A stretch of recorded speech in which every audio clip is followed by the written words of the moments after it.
Well, we've got another preseason game of data to evaluate the 2024 Kansas City Chiefs, and that's what we will do right here with you, as always. Jeff Chadiha from the NFL Network, NFL.com. Sam McDowell from the Kansas City Star. I'm Soren Petro from Sports Radio 810 WHB. This is the Red, Gold, and Bold podcast. I will talk about what we saw from Rashee Rice. They clearly made a point of targeting him, what to expect on this from him this season. Xavier Worthy finally breaks out. Is the Chiefs offense back to being explosive? A reaction to the huge turnaround on special teams. Carson Steele clearly got an opportunity to impress in a lot of different ways. Is that it? Is he on the team? Which roster battles are still up in the air heading into the final preseason game? We'll each give our battle to keep an eye on as we head into Thursday night's Chiefs game. Is Clyde Edwards-Helaire the odd man out of the running back room? Did the behind-the-back pass actually get too much hype? That's right. I said it. Did it get too much hype? I kind of think I know where the chat room will go on that. We'll talk about it right now here on the Red, Gold, and Bold podcast. You are listening to the Red, Gold, and Bold podcast, the most in-depth analysis of the Kansas City Chiefs on planet Earth, breaking down the Chiefs like no one else can. Red, Gold, and Bold is hosted by Jeff Chadiha, Sam McDowell, and Soren Petro. Jeff Chadiha is a senior columnist and on-air personality for the NFL Network and NFL.com. Sam McDowell is the sports columnist for the Kansas City Star. Soren Petro is the afternoon drive host of the program on Sports Radio 810 WHB in Kansas City. The Red, Gold, and Bold podcast is proudly brought to you by David Starnes Allstate Insurance, covering all the important things in your world: home, business, life, and even the fun stuff as well. Motorcycle, boat, ATV, you name it. Get with Dave and he'll have you covered. You can give Dave and his crew a call, visit them online, or stop into any of their locations, including North Kansas City, Liberty, and Branson, Missouri. Elevate your coverage, elevate your confidence, and drive worry-free. Don't put those insurance needs off any longer. Get with Dave. He'll give you peace of mind today for the things in your life most important to you. Now, here are the hosts of the Best Chiefs podcast, Jeff Chadiha, Sam McDowell, and Soren Petro. Thank you very much, Curtis. Off and running with another edition of the Red, Gold, and Bold podcast as the Chiefs have put the second preseason game on tape. What did we see? We break it down now. We're going to get into the position battles. Let's start with Rashee Rice, Jeff. There was a stretch there where it seemed like they wanted to call his number every single time. Was this a little more work before he hits a little vacation maybe he doesn't want? Or was this just a way to see a bunch of plays right in a row on the tape? Probably a little bit of both. I mean, we still don't know what's going to happen with the suspension. Who knows when this can come down, but I'm always operating with the idea that the NFL is not going to – they probably want this to happen this year. That's my belief. That's what I've heard. So that's what I'm going with. But, yeah, I think as far as getting him going and getting him reps, they understand that. I think he's probably the most critical receiver in this offense, and that includes Travis Kelce, because you just don't know, can Travis put together 17 strong games? Like, he didn't do it last year. And so this is the guy who needs to be able to come out and be a dominant player in this offense.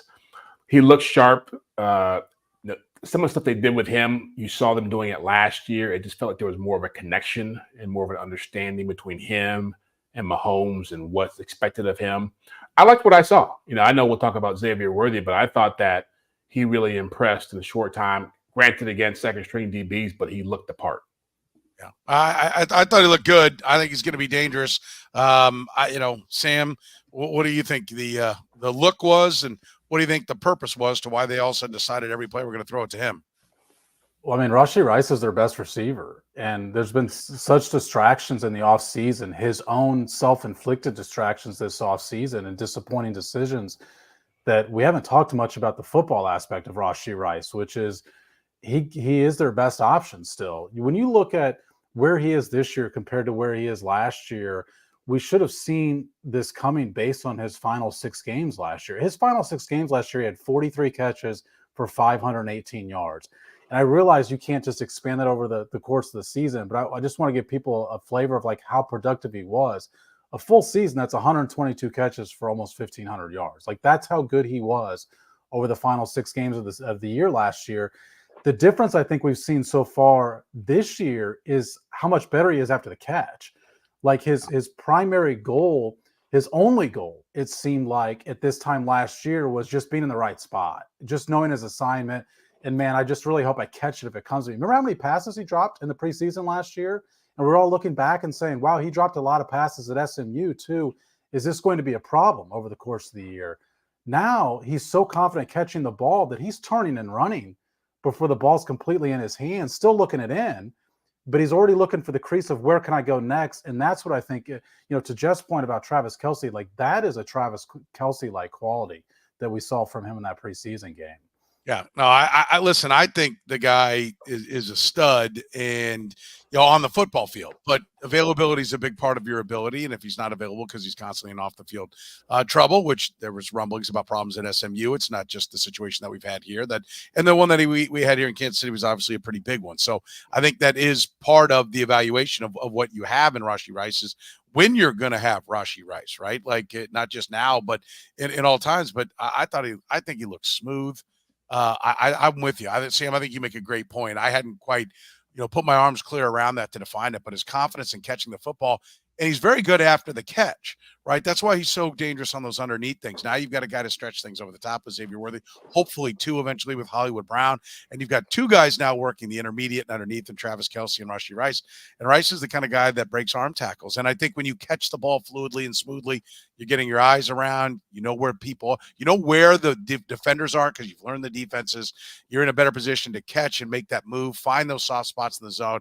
I think that's a great point, Sam. I mean, I think he does. I think I'd be a little scared if I'm some of the other teams. I mean, I'd be a little scared if I didn't predict Patrick Mahomes to throw for 5,000 yards. I'd be a little scared if I didn't predict this offense to be top three, maybe even number one again in the NFL. I don't know about you, but it looks pretty good. And I think it may start with Rashee Rice. He may be the starting point. I mean, would anybody go so far as to say that Rashee Rice, barring a suspension, Jeff's point is a very good one if they're going to suspend him, but barring a suspension, is Rashee Rice the leading receiver on this team yardage-wise? Is he the leading receiver on this team catch-wise? Yes, both. I think he averages 75 yards a game. I think we have to put a per-game average on it because we're unsure of how many games he's actually going to play. But I guess I would just sum it up by saying there's a difference between having speed and playing fast. And Rashee Rice is not the fastest guy in that room. He's not in the top four, but he's playing much faster than he did at this time a year ago. Yeah, I mean, you could see it. I mean, there was a catch he had. I forget which one it was, but it was kind of a little quick sit route in between a couple linebackers. And Mahomes put it almost like where he was leading him into running with the football. And that, to me, was the kind of play you look at and say, that's work in the offseason. That's like an understanding of here you are open, but here's where I'm going to feed it to you so you can make something out of this catch. And that, to me, is next level stuff. But, yeah, I think he'll lead him in targets. Too, to be honest with you, I just feel like at this stage you got to start the transition away from Travis Kelce as being the most dependent guy, and if that's how they're going to operate, which is again a second string defense, but the belief was that we got to feed this guy. That's a much better way to operate than they were talking about last year, where we got to get 7 guys to football because we think they all can be playmakers. It speaks to a point. Sorry, Soren, but it speaks to a point as far as what Jeff said about Travis Kelce. Like we've long wondered. At some point, the Chiefs are going to have to replace Travis Kelce. And the conventional wisdom is it's another tight end. But why couldn't it be a wide receiver who plays out of the slot and plays a lot of those underneath routes? And maybe Rashee Rice, we're starting to see the first couple of steps of developing into that. Nothing's open, just throw it to the guy closest to me. Yeah, no, I agree with you. I love the point too there about, I don't think it will be a tight end. Like Travis Kelce's a freak. Yeah. Tony Gonzalez was a freak. There's only a handful of guys like that. If you're looking to replace Travis Kelce with a tight end, you're really cutting down the possibility of being able to do it. And so, yeah, I do think the way he plays, Rashee Rice is the heir apparent to being the go-to safety blanket target, the guy who moves the chains. And now they just need to keep, some threats, deep threats around him. Although we'll get to Xavier Worthy in a second. He looked very impressive as well. Speaking of impressive, we're proudly brought to you by David Starnes Allstate Insurance. You can give Dave and his crew a call, visit them online, or stop into any of their locations, including North Kansas City, Liberty, and Branson, Missouri. Elevate your coverage, elevate your confidence, and drive worry-free. Easy for me to say. Covering all the important things in your world, home, business, life, and even the fun stuff.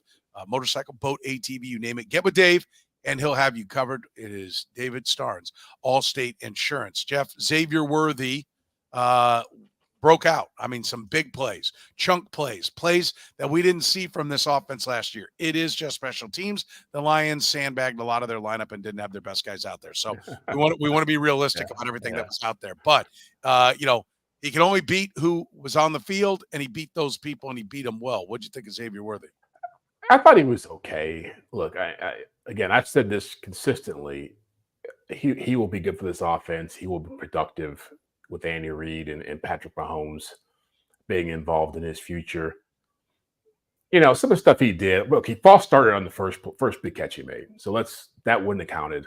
The second one, the guy didn't cover it. Why do you think NFL refs are going to suddenly get it right now? Like, what are we on now? That was such a blatant false start. It was almost like, is anybody watching the game? It was the defensive players stopped. They were like, he just false started. It was a crew that refused to call penalties, and yet Kadarius Toney still got called for 2 on 1 play. Yes. to which Curtis said, Kadarius Toney, he goes, you can't make this up. He sent this to my fantasy auction was going on during the game, and we had it on in this conference room, and he knows several of the guys in the league, and he sent it to all of us. He goes, you can't make this up. Kadarius Toney gets 2 penalties on his first offensive snap. Mwah, chef's kiss. Yeah, exactly. Yeah. So, I mean, look, I like what he can do. I just didn't put too much stock into it. He also fumbled on a reverse. And he actually, to be honest with you, he ran a crossing route, a shallow cross, too shallow, and it wasn't a play Mahomes could make to him. So there were things that he did, if you watched it on film and were honest about it. Yeah, he's fast. Yeah, he caught the football. Yeah, the bar for that position right now is still super low based on what we saw last year. But, yeah, I wasn't like, oh, my God, this guy's going to take over. And he did it against backup DB. So, again, future's bright. I'm not going off that game as being the indication of why I think that. By the way, it'd be nice if Felix Anudike-Uzomah would have a big breakout year, because Ryan makes a good point. There were some pretty good tight ends in 23. If you wanted to be drafting the heir apparent, if you wanted to go in a different direction there, just on that thought. And Laporta. Yeah. Oh, yeah. Kincaid, too, right? There was several of them that were highly thought of. What do you think, Xavier Worthy overall? What did that game show you, Sam? Besides his ability to fumble and create penalty and jump off sides, according to Jeff. Yeah, I thought it was really good development, and I don't think it was a good development because of his first catch, which was a 39-yard catch. Because I do think if you ask the Lions, there was a bit of a busted coverage on that play. The next play is what I thought was a great development for the Chiefs, which is literally 1 snap later. And Justin Watson catches a 20-yard pass. He catches about 10 yards downfield and runs the next 10 yards because nobody is within sight. And the reasons nobody is within sight of Justin Watson is 3 defenders followed Xavier Worthy into the end zone on a seam route. And it's the contrast between Xavier Worthy versus the guys they had here a year ago, because last year they had guys running deep. They didn't have guys who were threats deep. And within 1 catch of this guy having 1 catch in an NFL uniform, the Lions thought, we've got to pay attention to him when he runs deep. And if he can provide that, absent the statistical production he can provide, if he can provide that threat and everything we just mentioned about Rashee Rice and Travis Kelce underneath becomes more relevant, that's what's going to lead to a better Chiefs offense this year. Yeah, I want to stick up one a little bit for Xavier Worthy, not stick up, but maybe push back a little bit on the Lions busted coverage thing. Busted coverages come with good scheming of routes, right? It all makes sense. Well, I got this guy, and I got to take the high guy, and I got to take the low guy, and I got to go with this guy.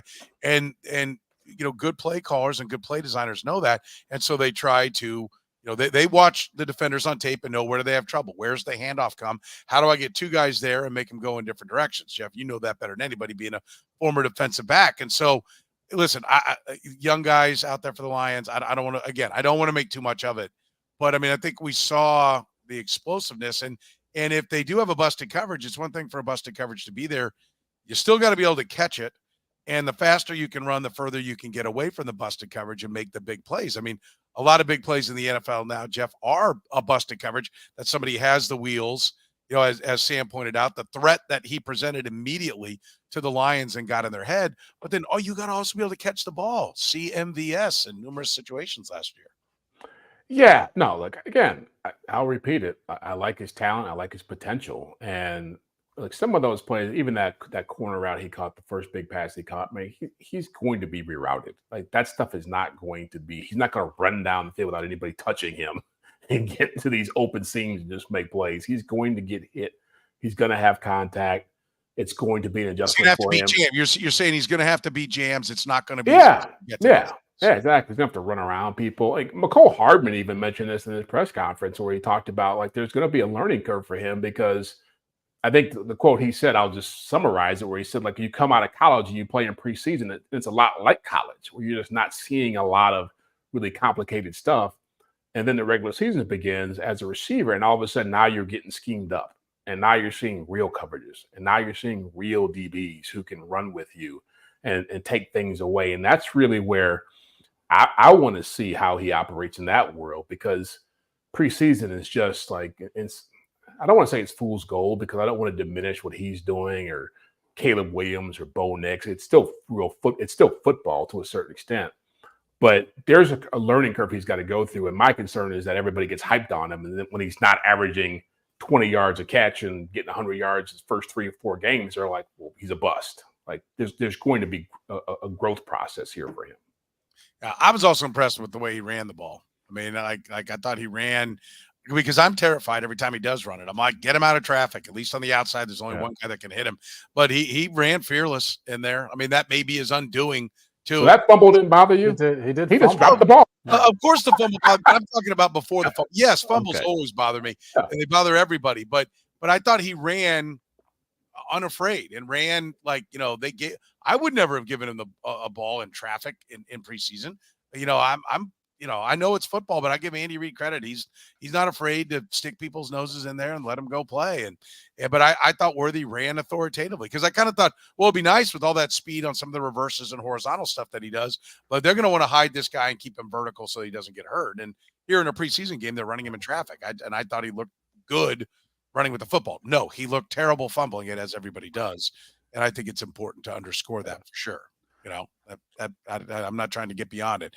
Gann Asphalt and Concrete would like to underscore the time to get your appointment booked for seal coating is right now. The weather is turning colder. You can feel it right now. It's going to get hotter again, but the chilly weather will be here, and then you'll be battling the temperature to make sure that you can get on the schedule. Free consultations, no commissions, in-house crews, and every project, every single one coming to the written warning. Gann Asphalt keeps your parking lot safer and helps you and your business avoid unnecessary delays and costly expenses. You can find them online at GannAsphalt.com or call 816-484-3338. Gann Asphalt and Concrete, one contractor, all things parking lot.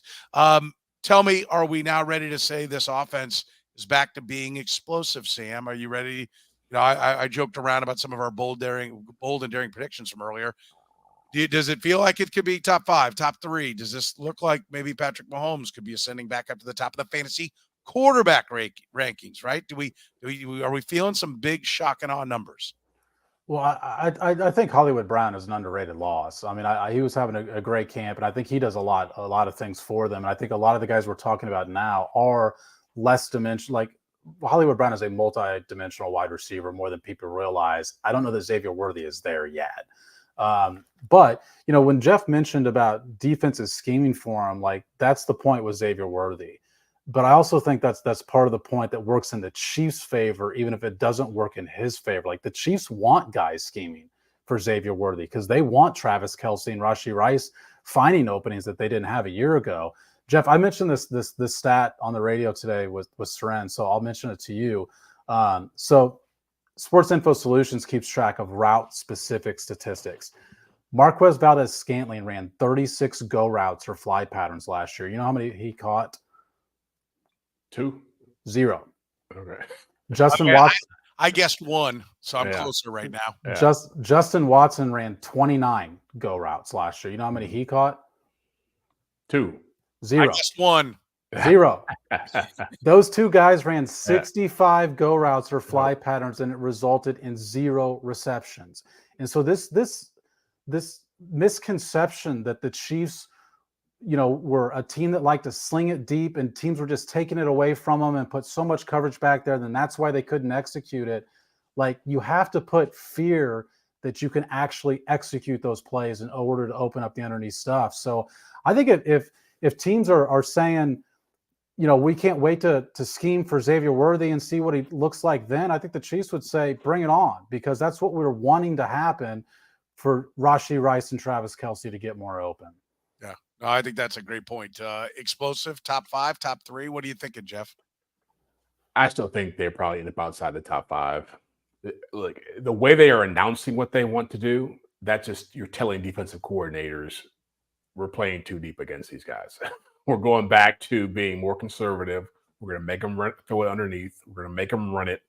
Pacheco better get ready for a lot of carries, and whoever else is back there, because, again, it's how many guys do you see running wide open in the NFL just because they're fast? End of the day, if they're running down there, someone's going to be running next to them or near them, and they're going to have to fight to make a catch, or they're going to have to make some kind of great play, some kind of dive. There's very few guys where it's just outside of maybe like a Tyreek Hill, who's a different beast altogether, or Justin Jefferson. Jamar Chase makes contested catches all the time down the field. And so that's where you start talking about Xavier Worthy and the Justin Watson. See, that puts it a great stat, but I'd love to see how many of those plays down the field wasn't just a guy running free for like 5 or 10 yards and dropping the football, but a guy actually having to make a play over a DB to make a catch. It's probably a lot more than we think. I disagree. I like what I'm seeing. I think they are going to be back in the top 3. I think it is going to be a big offensive year. Injuries could wreck that, but I see it.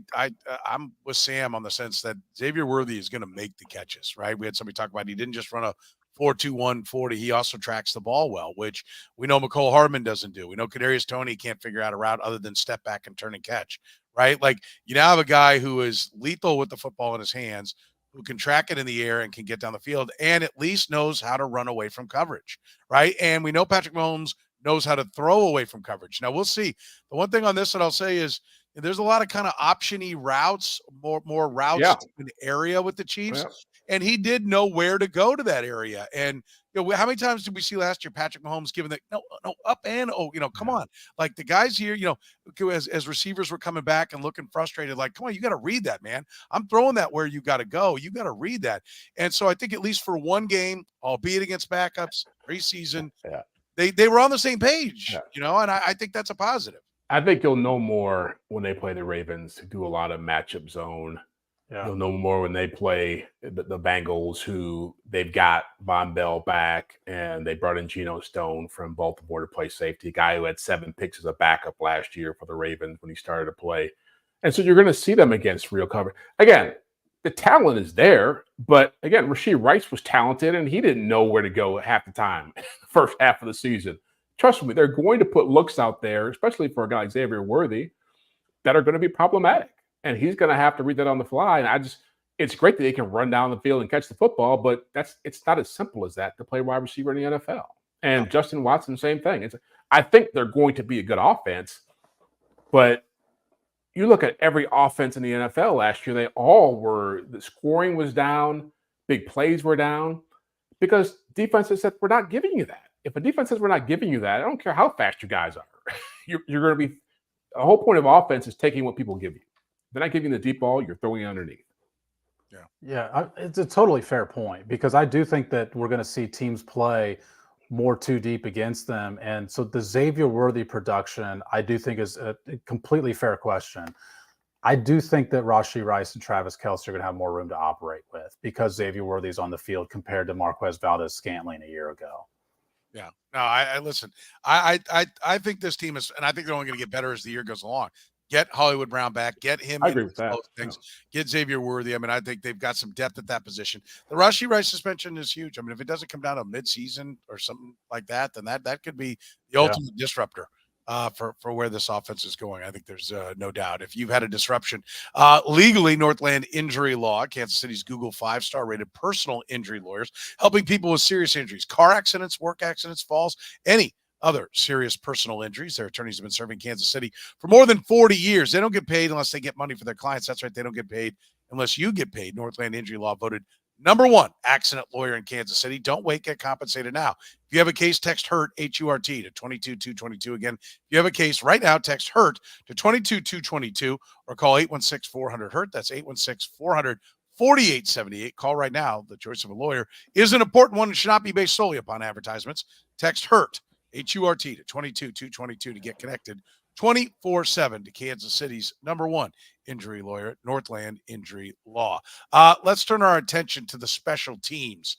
What do we make, Jeff, of what was a very big turnaround from the special teams? It couldn't have been any bigger, from god-awful to doing seemingly everything right. Well, I think the Lions became the god-awful because they seem to have a lot of issues on that side of it.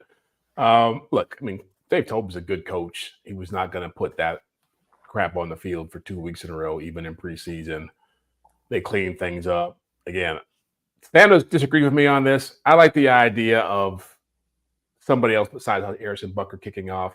I like the idea of having an extra tackler down there. But, yeah, I don't think the Lions showed up in that regard, so it probably helped the Chiefs' cause. But I believe they will be a solid special teams unit again this year. What happened a week ago notwithstanding. Well, but they really have been good for a couple of years. I mean, they haven't been great. I wouldn't say they've been great. They were fine last year. Yeah. Statistically, they were fine last year. All right, well, they haven't been great for a couple of years, right? Yeah. And that was kind of the MO of Dave Tobe. We've got new rules coming in. They did come up big in each of the last two playoffs, which for the Kansas City Chiefs, that's what matters most because that's what's going to define them. And so I don't want to be too critical of Dave Tobe, but it has been a work in progress for 2 years. I mean, there have been things that they're working on. I think you'd like when you carry the associate head coach's title. And maybe I make too big a deal of that. I'll be happy to listen to somebody tell me why I should quit worrying about that. But I mean, I think you expect that to be tight from the get-go and not a work in progress, Sam. Am I asking for too much? No, but I think what this new kickoff rule is going to do is it's going to send a lot of variance into the game. Like you're going to see these high and low swings in comparison to last year because the kickoff was subtracted from the NFL last year. Yeah. Now it's not only added, but it's added with extreme complication. And the most surprising thing Dave Tobe said today was that this isn't that complicated. Well, the Chiefs made it look really complicated in their first preseason game. Like, I disagree with the concept that it's not that complicated. I think there's a lot of different moving parts to it. And I think we're going to discover over the course of the regular season some moving parts that we're not even considering right now. I was surprised today to hear that, or I think maybe it was yesterday, to hear that the NFL said that it's not considering moving the touchback back to the 35 this season, because I think that's where this goes. I think teams eventually decide to hell with it. We're still going to kick the touchback. The extra 5 yards isn't a big enough punishment to deter us from just kicking the ball through the end zone. I think you're right. And I think that is the fact that they're already discussing it this early in the equation means that they're already like, I kind of see where this is going. Right. Teams are doing it in the preseason. Like the Chiefs have to return kicks out of their end zone just to get the practice. Yeah. Yeah, no, I agree. Jeff, I mean, what do you take that rule with them talking about it right now, what that's ultimately going to mean? Well, I agree with Sam. I think there's going to be a lot of experimentation. I think that they obviously want the kickoff to be a part of the game. They want people to be returning. To go back to the previous point about Dave Tobe, I think that's why I say I think he's been solid, because kicker's been great, punting's been great. Coverage units don't really matter all that much because return game's not a big part of it, and the return game's not been a big part of it. So, yeah, I think that they want to be able to bring more excitement in with that rule. I think what's also an interesting rule too, I mean, no one really talks about it, is because we had our meeting with the officials today at NFL Network, and they were talking about the onside kick rule, where you can't do surprise onside kicks anymore, or you have to be behind to do it. And it has to be the fourth quarter too. Yeah. So that whole thing strips, some creativity out of the game as well. But I think that I like those. I like all these moves. I think it's going to make the game better in the end. I do too, and I think we are going to move it back to get more kicks. One thing I'll say about Dave Tobe, when he first came to Kansas City, they had plenty of kick returns for touchdown, and every time it seemed to be something different, right? He had Dexter McCluster one time. He had like Will Demps, backup safeties taking things back, where it was like, okay, yeah, this guy, helped put Devin Hester in the Hall of Fame, but we got to the point where we thought he can put anybody back there. Man. And he got running back the playoff game. He never played. Niall Davis. Yeah, Niall Davis. Yeah, Niall Davis. I mean, yes. He literally seemed like he could put anybody back there, and he had the Midas touch. He could get a touchdown out of him. And so I was happy to see different guys getting big returns. I thought that was great. That to me was the positive. That Dave Tobe seemingly has a little bit, is maybe getting back to having that Midas touch that he can do it with anybody. And I thought that was a good thing to see out of the special teams for sure. That pleased me. Like, okay, he's got a feel for how to get the blocking schemes going because all these guys are getting some gaps. So I will see. Maybe the Lions just suck on special teams. I don't know. Again, they sucked that day. They sucked. Small awful. Small sample size for sure. David Starnes Allstate Insurance brings you the Red, Gold, and Bold podcast. With David Starnes Allstate, it's not just about fender benders. Beyond traditional safeguards, enjoy perks like roadside assistance for unexpected breakdowns, transportation expense coverage when you need to get your ride in for a pit stop, auto replacement protection, keep you on the road in style. Elevate your coverage, elevate your confidence, and drive worthy free. You give Dave and his staff a call. Visit them online or stop into any of their locations like North KC, Liberty, and Branson. Don't put those insurance needs off any longer. Get with Dave. He'll give you peace of mind today, the things in your life most important to you. Let's talk a little bit about Carson Steele. Are we now on board with the fact that Carson Steele is going to be on this team, Jeff? I feel like they want him to be on this team. They want to give him every opportunity to make this team. And so it's different than just saying, here's some carries. I mean, he literally was in every possible spot he could be in, returning kicks or covering kicks. He recovered a fumble, didn't he? Was that him? On kickoff, yeah. Yeah. And so when they're doing all that stuff, to me, it's all about, hey, this kid has shown us something. Let's put it, he was running with the first team offensive line. He was running with the first team offense early. He got a carry that Mahomes handed off to him. So they've got film on him in every last possible way. And again, I don't know how great he is as a pass protector, which probably is the biggest thing for running backs in this offense, but I feel like he's made the team. Like it just all the things he was doing, that was a great sign for him to say you're on this group. You're with this group. All right, here's your boy Tommy, Sam. He says Carson Steele, number 2 running back. Don't make it so complicated, Andy. You ready to go that far? Yeah, I mean, I think I said this last week, but you got to give me the situation because I don't think, we're going to see Carson Steele lead back, for a series or something like that. But Jeff's right. I mean, the takeaway from preseason game number 1 was his performance carrying the football. The takeaway from preseason game number 2 is the Chiefs have this guy on their roster and are saying, where else can we use him? And can we use him on kickoff coverage, which I still think is a question. But they're convinced he can be part of the kickoff return. And with the old rules, there is no way Carson Steele is part of the kickoff return. It's the new rules to where speed is de-emphasized and it's trying to see holes and potentially break some tackles. And they think Carson Steele can give them that in comparison, maybe to McCole Hardman, who I also think factors into the kickoff return. And by the way, like what I think you're going to see teams do on this kickoff return is, I think maybe – while the 2 returners line up on the hashes or probably outside the hashes, one guy is going to be the center fielder in that situation, and he's going to have the right to the middle of the field. And it's probably going to be more like 3/5 of the field. And the other guy gets to be that lead blocker. And I think because of Carson Steele's size, there's a reason they've at least flirted with him in the fullback position, which, by the way, they used him at fullback for a couple snaps on Saturday. They think he can be a lead blocker potentially on kickoffs too. And so they're determining what else his value is because they already like his value in the backfield. Yeah, no, I agree. And I think, a lot of these comments are right on. He's north and south. He's no funny business. I mean, I think he looks like a good short yardage guy. And Andy Reid pretty much set him up, right? Last week, Andy Reid said, well, he's got to prove he can play special teams, play fullback, do those things. So what did he do? Go out and star in special teams. How does Andy Reid? I don't think there's any way he's not on this team right now. I don't know the scenario that keeps him off the team. I think the scenario that would keep him off the team is something kind of funny going on where they get some injuries here in this last preseason game, and all of a sudden they got to carry 10 offensive linemen. They get a couple more Hollywood Browns somewhere unexpectedly, and they're like, okay, we got to go with an 8th wideout. I don't think that's happening, Sam. Don't blow your head. But we got to go with the 10th line. They were planning on 3 tight ends. They got to go with the 4th. 2 of those things have to happen, and they go, okay, let's try to see if that 40 time is so slow that we can get him over to the practice squad, and we'll elevate him later when some of the injuries come about. But even then, he ain't getting through They get rid of him. He's playing someplace else. Listen, I'm on the Carson. I'm on team Carson Steele as well. But, he ran a flare pass, got no separation, couldn't get outside, and got stuffed for like a 5-yard loss because he doesn't move fast. Like, let's be clear. There's not a ton of lateral movement.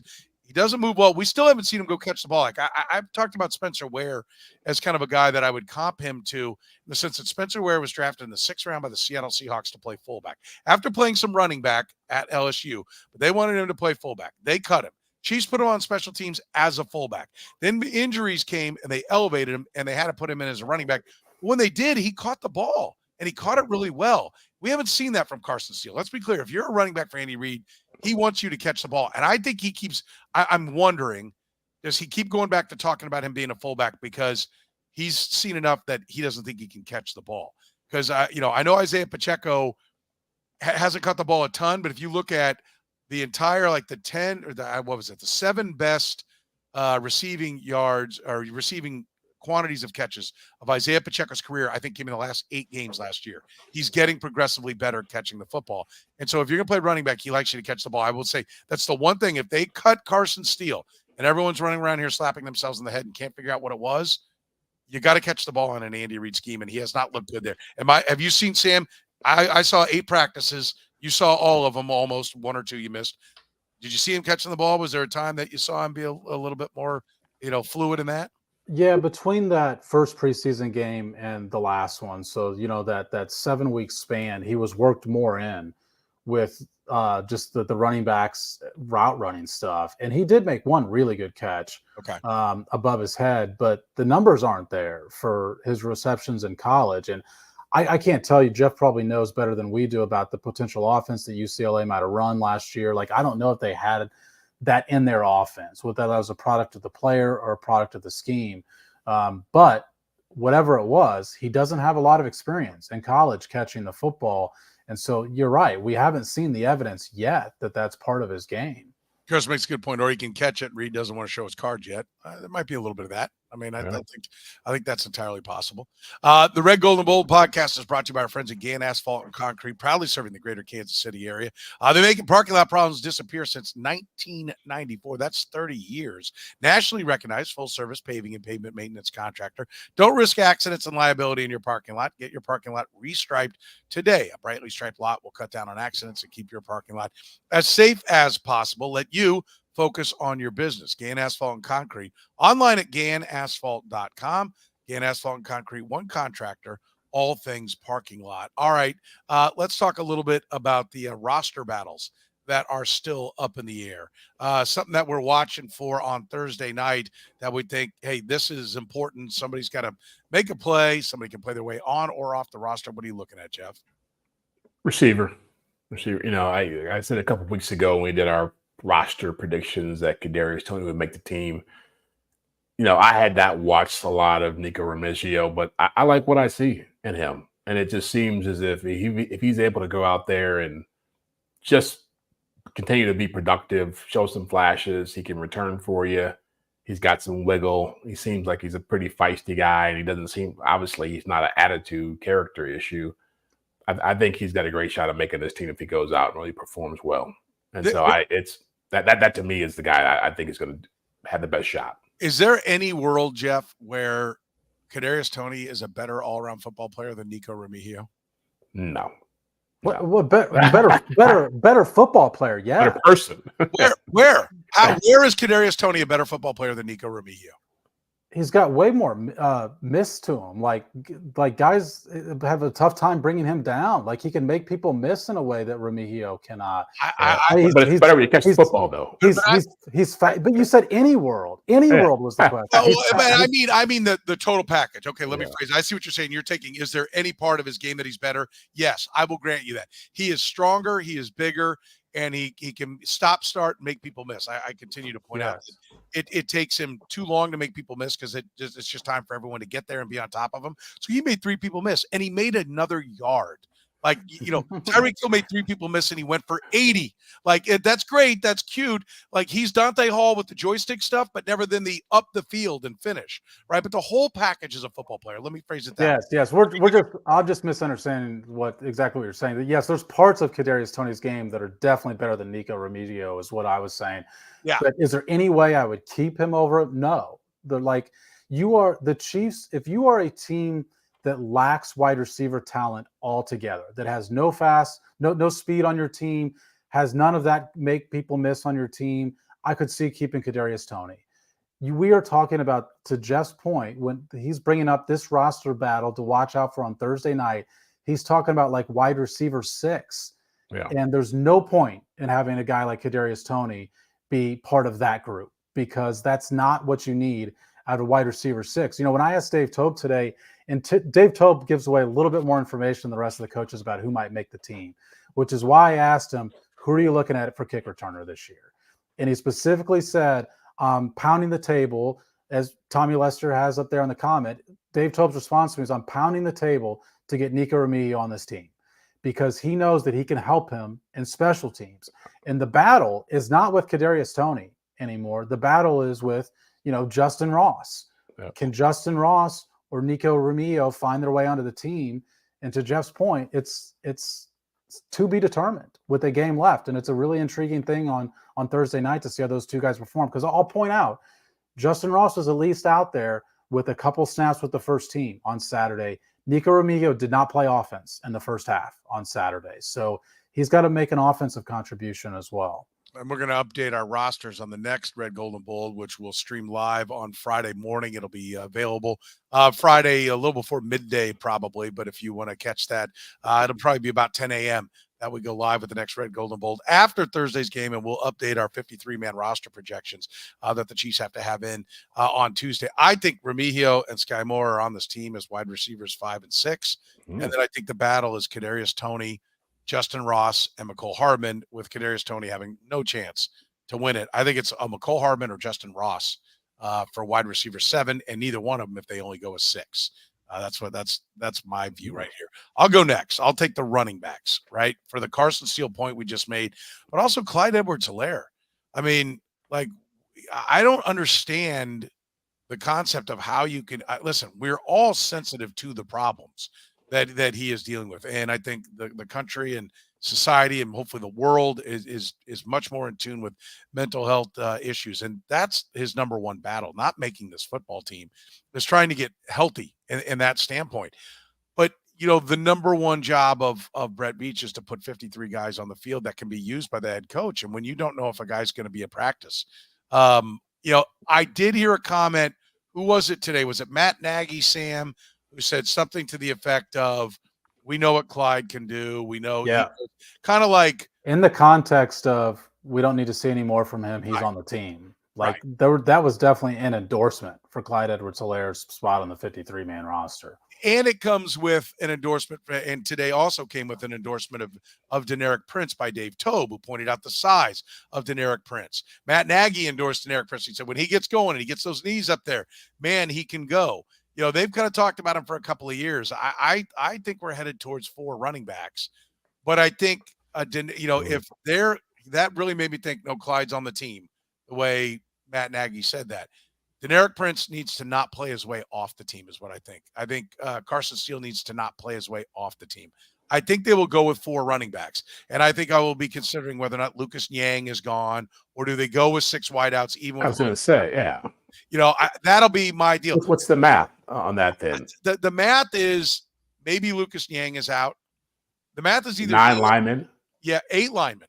8 linemen. Oh, okay. Wow. And they keep the Marshall kid, the 6'8" Marshall kid. This is how I would make the math work. Let me awaken my computer to my depth chart because I'm terrible with names. But 75. Ethan Driscoll. Yeah, left tackle. Ethan Driscoll. You can't keep 8 and keep him though, right? Like he'd be 10. No, he would be number 9 if you kept Ethan Driscoll instead of Niang. I'm saying, if I'm wrong about Niang, but I think, and Tim Grenard said this on my show as well. He thinks it's Driscoll or Niang for the 9th spot, and that they'll keep 9. right? So I that's 4 tight ends then, or 3 tight ends? that would be with 4 tight ends. So you can also get there by cutting Irv Smith if you keep the 4th running, going 3 tight ends and 4 running backs. Okay. Let me tell you the positions they kept last year. Obviously, you just had 2 quarterbacks. You had 3 running backs and 7 wide receivers and 3 tight ends last year, with 10 offensive linemen. Right. And I know we'll get more into this on Friday, but numbers wise, it's looking a lot like 9 offensive linemen. But I want to see it's a chance for Steele and, to me, Prince to solidify their spots on this roster. It sounds to me like Dave Tobe's beating on the desk for Prince. Carson Steele, I think, is there all around with Tobe and everybody out there. I think they just need to not go out and have some night where they fumble twice or do something where the Chiefs go, we might be able to get this guy to the practice squad. Running back's my spot that I'm looking at. Yeah. We'll see. All right, Sam, what are you looking at? Cornerback, and I totally agree with both of your guys' position battles as well, because I do think Thursday night could make some decisions. But cornerback, there's 2 battles actually. One is we still have no idea who's going to be a starting cornerback on this team, and Jalen Watson has yet to play in the preseason. You're going to see all the starters sit out, by the way, on Thursday, but Jalen Watson, I think, has to play, because you've got to see what you have there before you throw him in as a starter. He should have come into camp battling for a job. And the fact that he set out so much of training camp with an injury and still no one went and took that job tells you a lot about the performances of the guys behind him. Joshua Williams also is dealing with a hamstring injury now that he suffered yesterday in practice. But it goes deeper down the depth chart with cornerback, because I think you've got a battle for who makes the team as well there. I mean, the Chiefs' depth at cornerback, I think, could be an issue that pops up, that also prompts them to look at potential waiver wire additions afterwards. But, Kelvin Joseph, I think, is going to be playing a lot on Thursday, battling for a spot on the team, most likely with maybe Keith Taylor, who had an interception, also possibly was the guy beat on that long Lions touchdown, depending. It was really hard to tell whether that was a zone or man coverage, which is how bad that coverage was on that touchdown. But Joseph and Taylor, I think, are 2 guys to watch on Thursday, because one of those guys could play their way onto this team unexpectedly.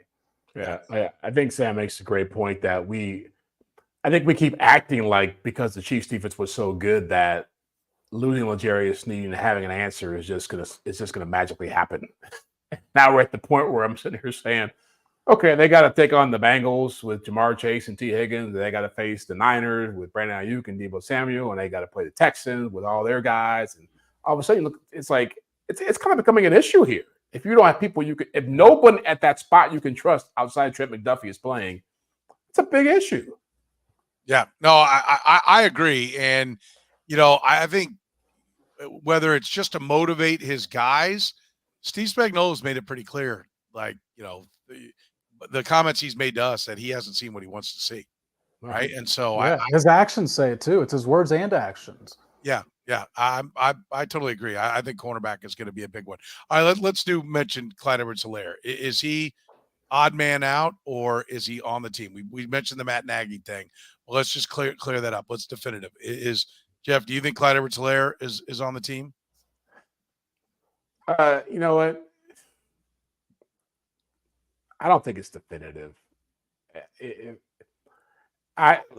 I'm Brett Veach and I'm looking at this situation, okay, I use a 1st-round pick on the guy, and he's a nice guy, and he's been around for the championships and all that. That's great, but it's like it's a business, and I just don't think he's going to be available to you. And when he is available, I don't think he makes enough of a difference where you can say, all right, well, Deneric Prince and Carson Steele don't need to be on this team. I think it's still about merit, and it's still about what you do on the field, and he hasn't done anything on the field to make me think he should be on this roster. Yeah. I'm right there with Jeff. Sam, I don't understand how a guy who is not making practices can be on this roster. But right now, but the comments I heard make me say he's on the roster. Where do you go? Yeah, I'd be stunned if he doesn't make it. And I think the best argument for ClydeEdwards-Helaire is that the 2 guys behind him are Deneric Prince, who struggles with the playbook at times and has never played an NFL game, and Carson Steele, an undrafted guy who you're asking to make his NFL debut on opening night. And you have a starting running back who does not shy away from contact. and therefore does not shy away from the injury risk.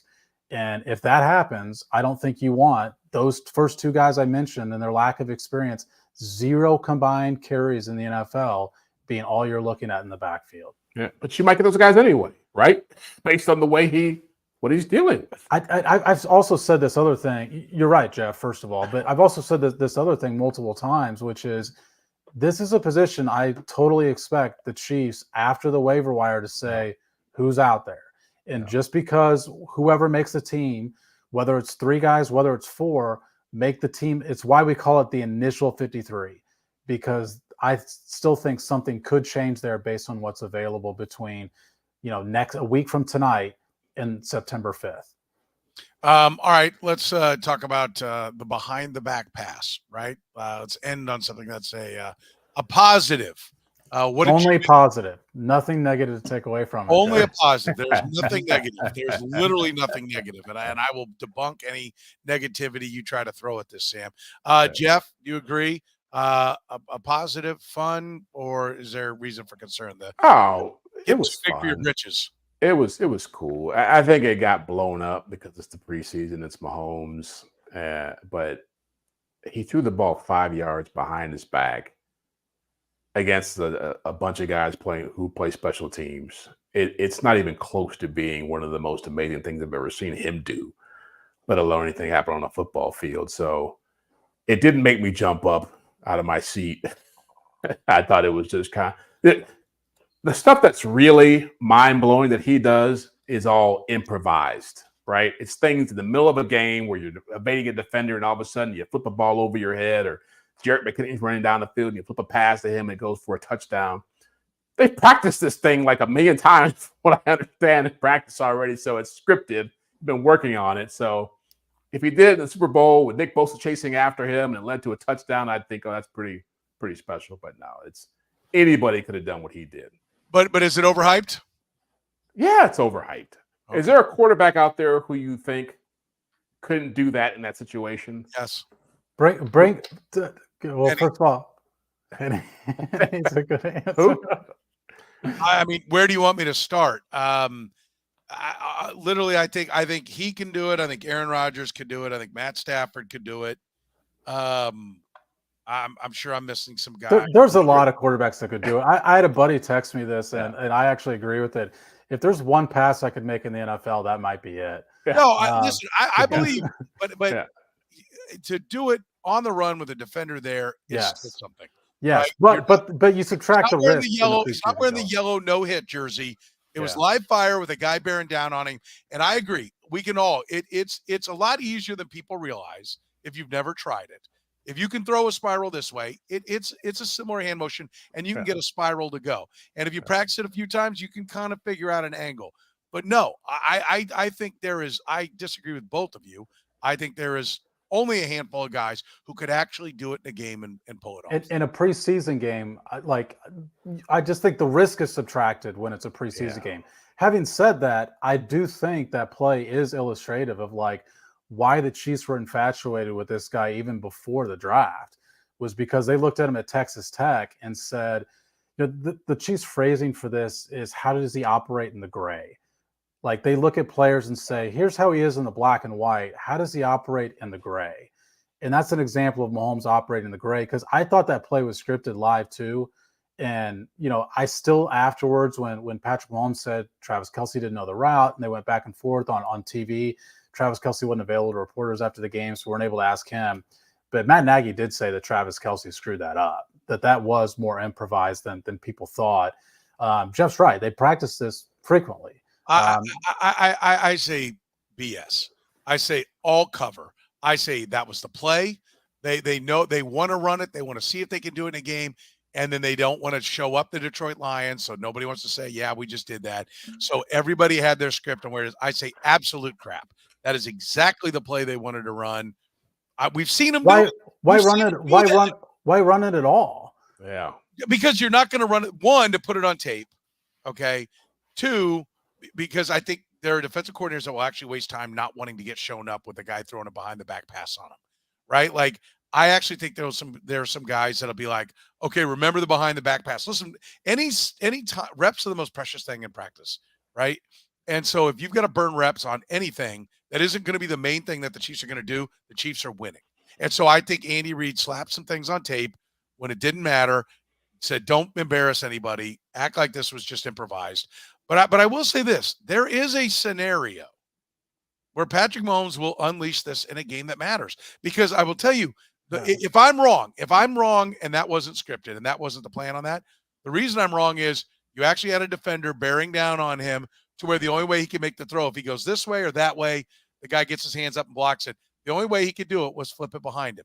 So if I'm wrong, then the perfect scenario presented himself, and he's just every now and then is working on it, so he's kind of sharp on it.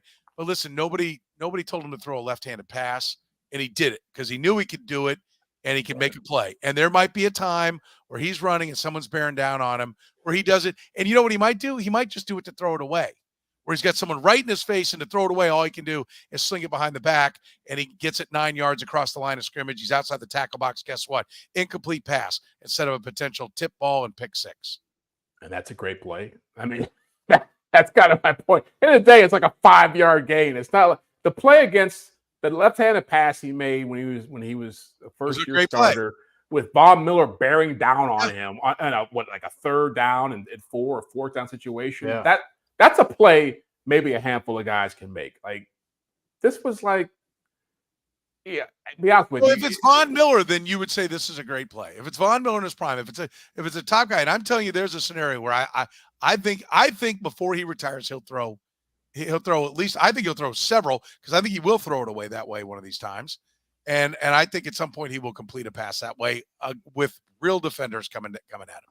I think he completes a pass with it at some point. I can't exactly figure out in what way it would help him throw the ball away, just because he'd have to be running to his right and throw it across the body for that to make sense. But Jeff, I want to add, like, the difference with me is the preseason game subtracts the risk. Exactly. And I'm wondering, I was wondering if Jeff, like, I'm significantly more impressed with that play if it happens in the regular season. And I was impressed he did it, not to the level I think a lot of people were, just because I just don't think there's much of a risk in doing it in the preseason. Yeah. Like, if that had happened in week 1 of the regular season, I'm right there with everybody on it. Yeah. How about me? How about Chris? It's in the back of every defender's mind now, though. Defenses will hesitate. If you're coming with the rush, are you coming low does he pump fake one low and then go over the top? The play only works if the guy's open, right? So it's not like he's going to sit back there and throw 40-yard darts across the field behind his back. Again, he threw it 5 yards. If he threw it underhand, if he threw it overhand, it's still 5 yards. Like, to me, it's like when you watch Steph Curry in pregame warmups and he goes in the tunnel and throws up like half 50-foot shot, see if he can make it. Sometimes it goes in and everybody goes crazy. Sometimes it doesn't, but it's just cute.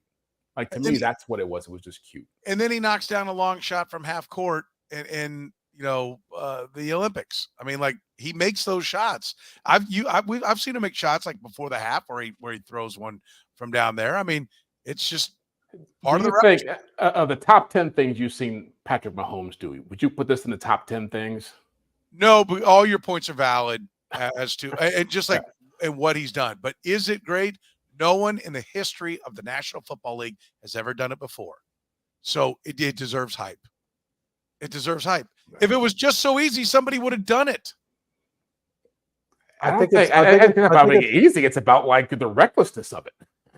I think it's just more like a practicality, like, and how many uses does it make sense to do that, where that's the only thing that's open? I think you should go back to yelling at the clouds. That's what I think. I liked it. I liked the play. It was cute. Was it like the play? They showed it like 12 times during the broadcast. I'm tired of seeing this play. All right, listen, we're proudly brought to you by David Starnes. Allstate Insurance serves the entire KC metro area and all throughout the Midwest. You can give Dave and his crew a call, visit them online, or stop into any of their locations. Don't put those insurance needs off any longer. Get with Dave. He'll give you peace of mind today. The things in your life most important to you were brought to you by Gann Asphalt and Concrete. 30 years serving Kansas City, nationally recognized full-service paving and pavement maintenance contractor. Find them online at GannAsphalt.com. And, of course, our friends at Northland Injury Law. Kansas City's Google, 5-star rated personal injury lawyers, helping people with serious injuries from car accidents, work accidents, falls, and other serious personal injuries. Text HURT right now to 22222 to get connected 24/7. That's HURT Text HURT, H-U-R-T, to 22222 to get connected 24/7 to Northland Injury Law. For Jeff Chadiha from the NFL Network and NFL.com, Sam McDowell from the Kansas City Star, I'm Soren Petro from Sports Radio 810 WHB, saying we'll see you Friday morning for the next edition of the Red, Gold, and Bold podcast.